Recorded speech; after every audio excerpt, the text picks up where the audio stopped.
Goeiemôre. Baie welkom by ons aanlyn oomblikke op hierdie lekker warm Paasnaweek hier in Bloemfontein. Kom ons spring weg.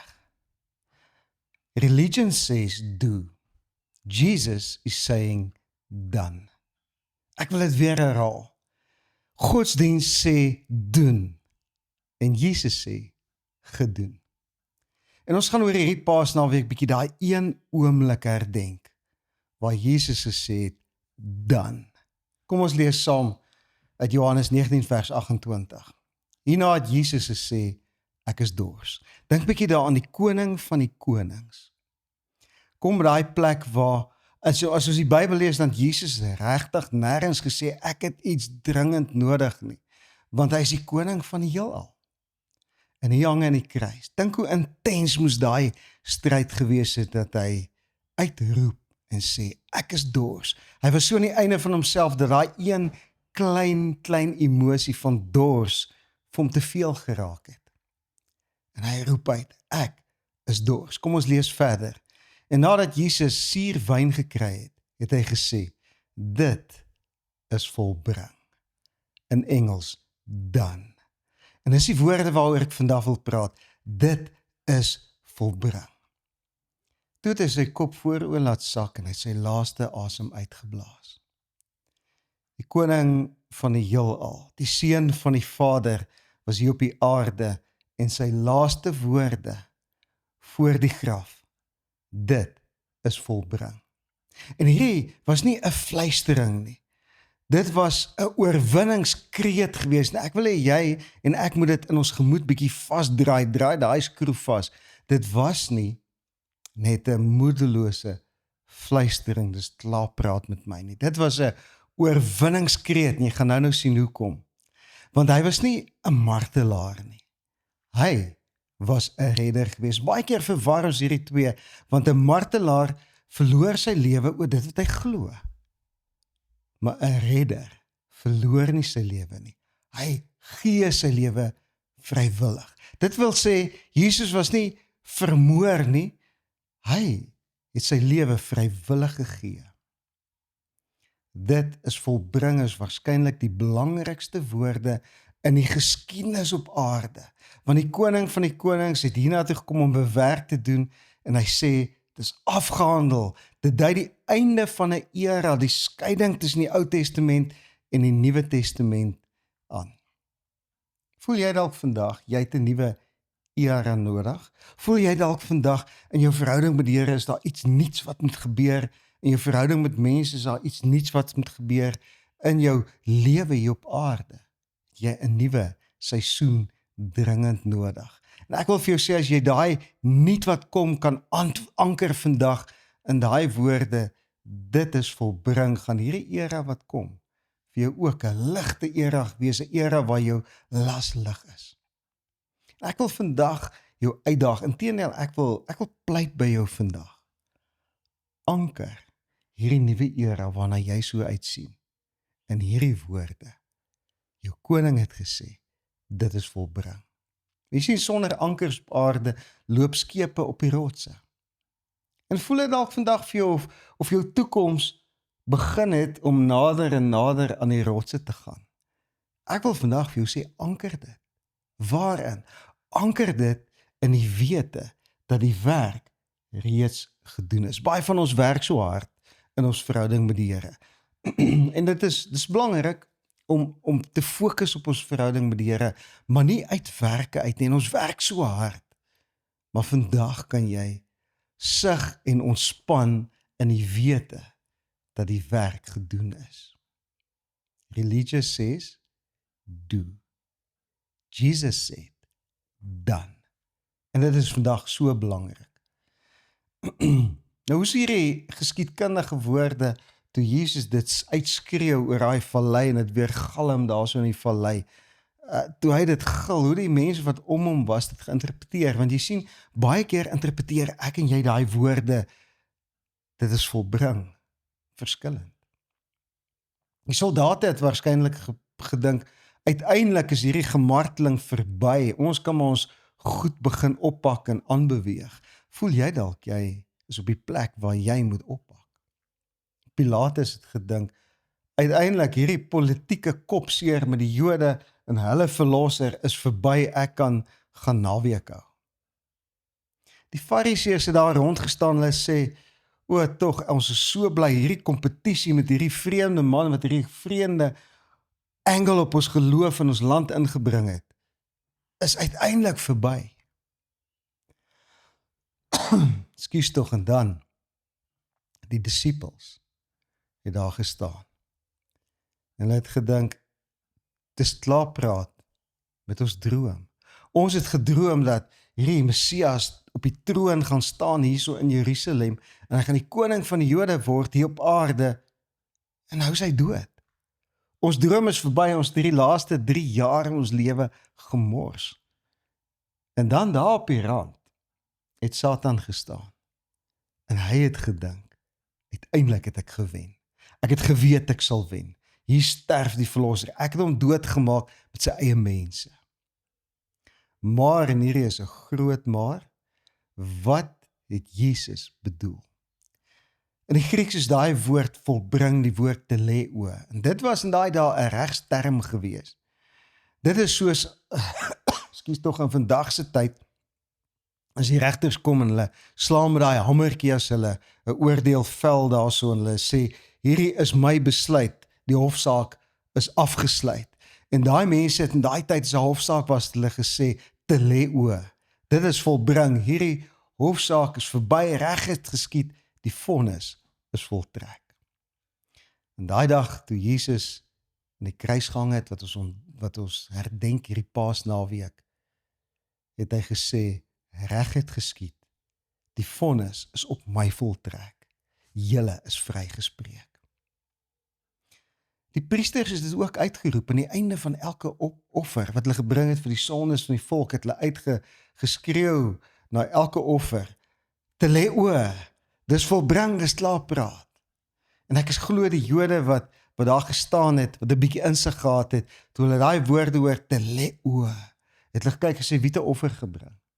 En toe het party van hulle gesê, daar hang die offer. Miskien is ons sondes vergewe, miskien is dit wat hy gesê het, die waarheid gewees. En in daardie oomblik, in daardie splitsekonde, het 3 dinge gebeur, en ek wil hê jy moet, soos Engelsman sê, take note, maak 'n mental note van hierdie goed wat gebeur het, want dit kan hierdie jaar, wat vir jou voorlê, sy gesig heeltemal in 'n ander rigting draai. Die eerste ding wat gebeur het, 'n nuwe begin, 'n nuwe testament het aangebreek.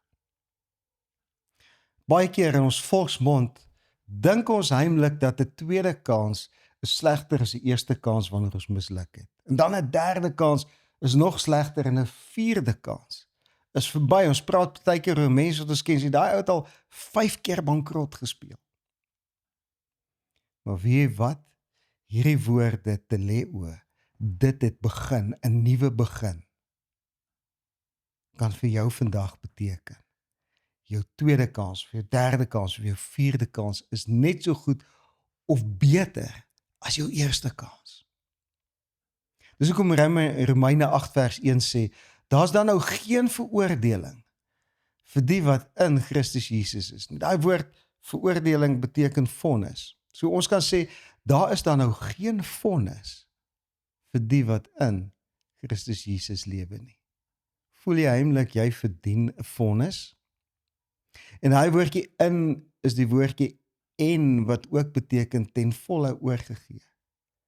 So ons kan dit inlees en direk vertaal, hy sê, daar's dan nou geen vonnis vir die wat ten volle oorgegee is aan dit wat Christus vir hulle gedoen het nie. En dan gaan hy aan in vers 2 sê, die wet van die Gees, wat aan jou in Christus Jesus die lewe gee, het jou vrygemaak van die wet van die sonde en die dood. Hy het gesê, is 2 wette.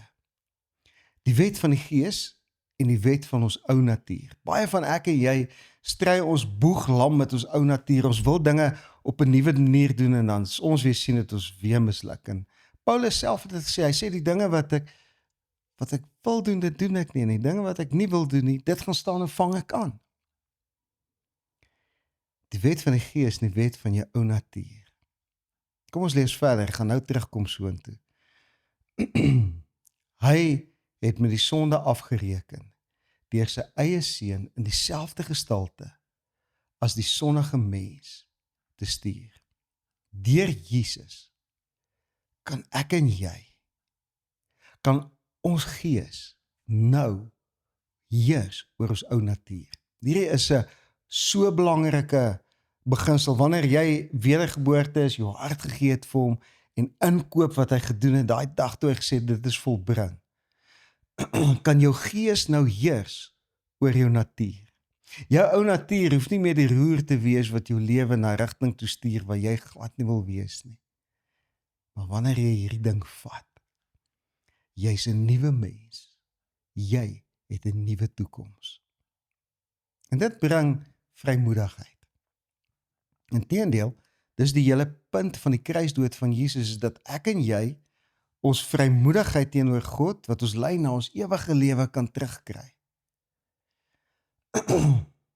En ek wil eers bietjie praat oor die teenpool onvrymoedigheid. Jy weet mos as 'n ou skilder, dan kyk jy nie na objek nie, jy kyk na die negatiewe spasies. Dan is dit makliker as jy al die negatiewe spasies geteken het, dan het jy die hand ook geteken. So ek wil bietjie kyk na die negatiewe spasies. Wat is die vrug in jou en my lewe van onvrymoedigheid? Jy sien, onvrymoedigheid bring skugterheid. Skugterheid maak ons bang vir die onbekende. En dan kan ons meer waag nie. Jy kan jouself nie meer laat geld nie. En jy sê, George, ek is 'n kind van God, moet ek myself laat geld?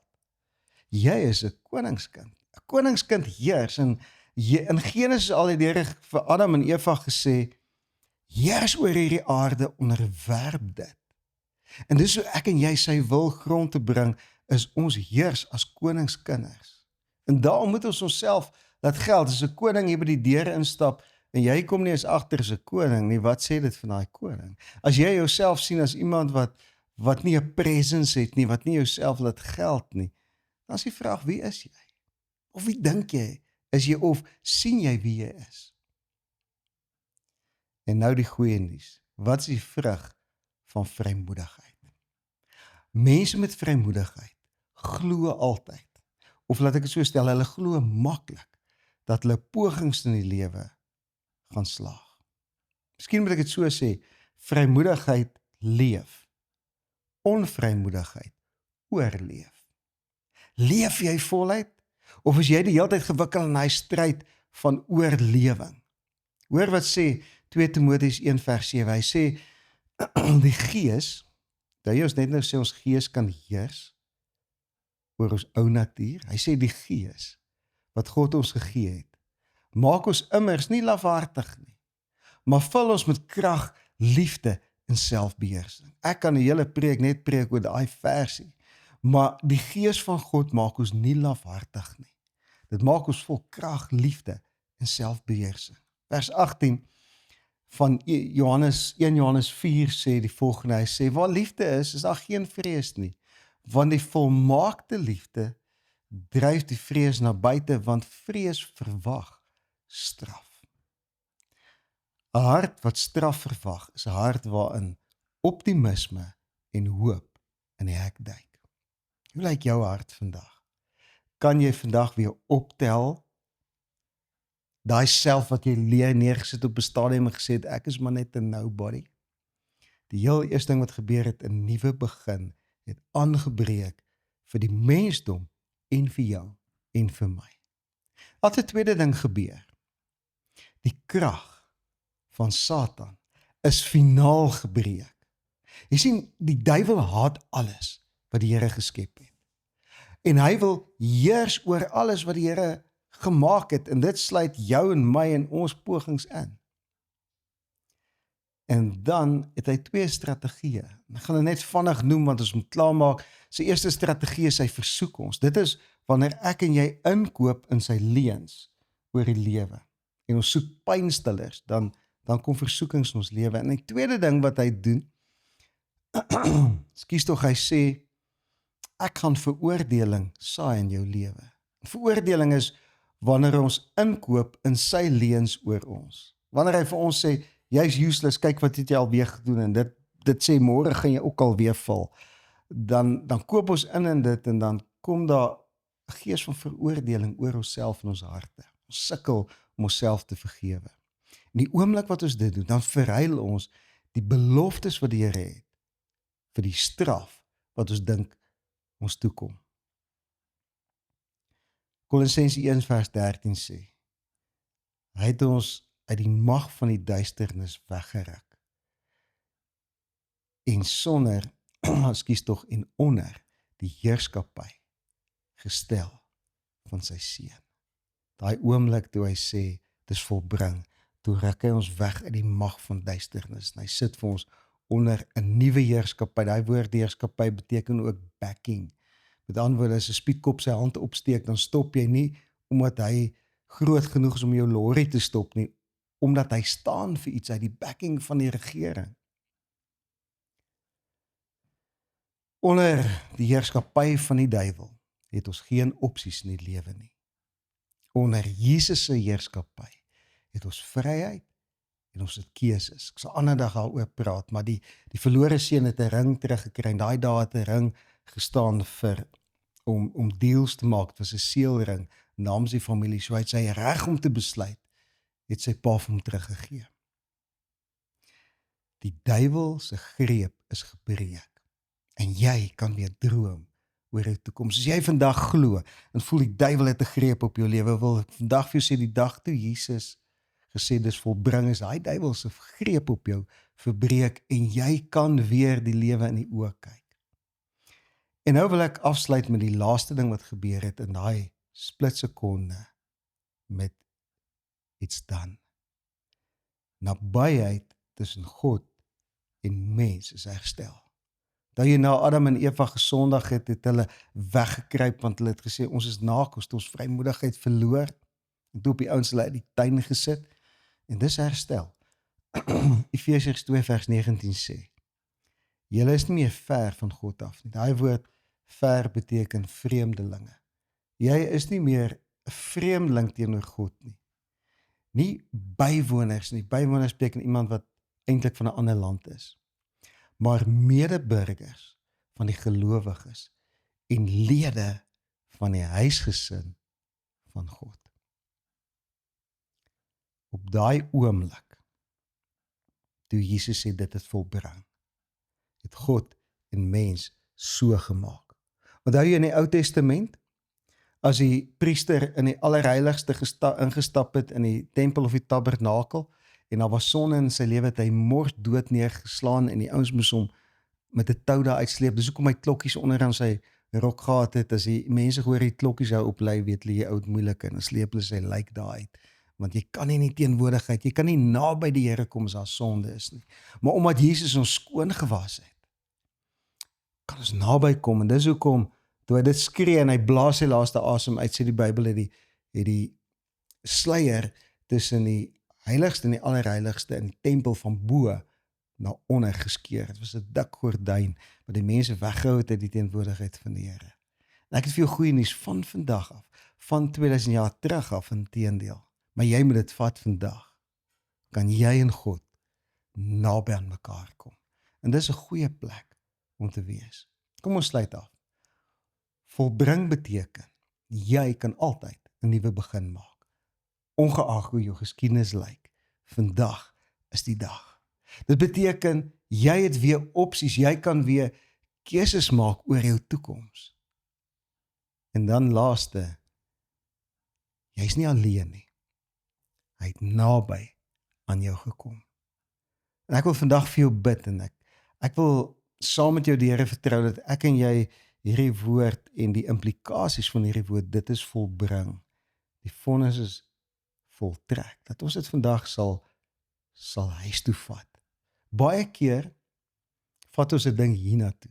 En baie keer leef ons in ons Christendom van hier af. En dit is goed, 'n mens moet dink. Maar weet jy wat, hierdie gedagte moet hier leef. Dit is waar ons instink vandaan kom, dit is waar ons refleks vandaan kom. Kom ek bid vir jou. Vader, ek wil elkeen wat saam my geluister het na u woord, ekskuus tog, na u woord vandag wil ek seën. Dat elkeen aan die voete sal kan sit vandag. Net soos wat Jesus die voete gewas het van sy disippels voor die laaste nagmaal. Dat U die stof van omstandighede vandag van ons voete sal afwas, sodat ons gereed sal wees om te sien wat U gedoen het.